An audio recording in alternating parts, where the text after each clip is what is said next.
bước thận trọng để quên một người đằng sau gì vắng chưa phai màu.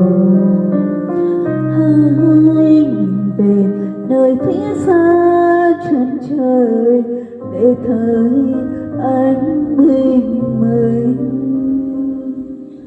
Nếu tình cờ anh với em gặp mặt nhìn nhau, ta biết vui hay buồn.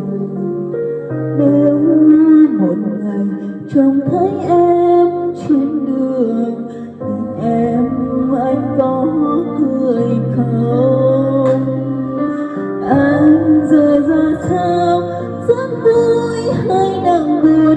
Có khi nào trong phút giây anh chợt nhớ đến em?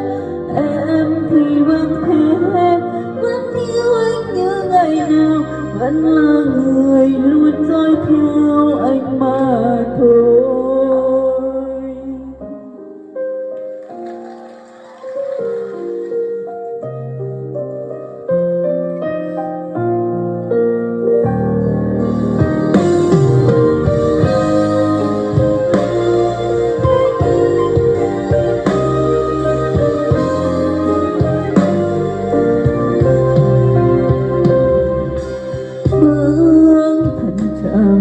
Để quên một người đằng sau gì vắng chưa phai màu.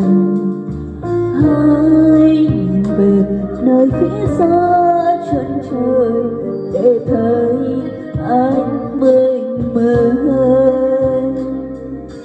Nếu tình cờ anh với em gặp mặt nhau, ta biết vui hay buồn.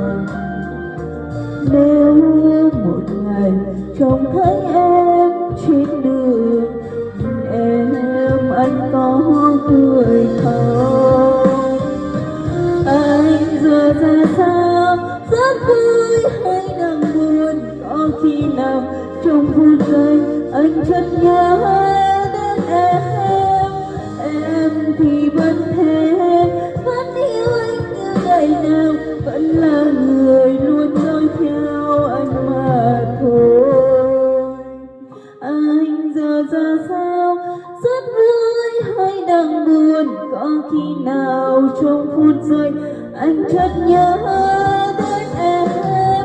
Em thì vẫn thế, vẫn yêu anh như ngày nào, vẫn là người luôn dõi theo anh mà thôi. Bước thận trọng để quên một người đằng sau gì vắng chưa phai màu. Hãy nhìn về nơi phía xa chân trời để thấy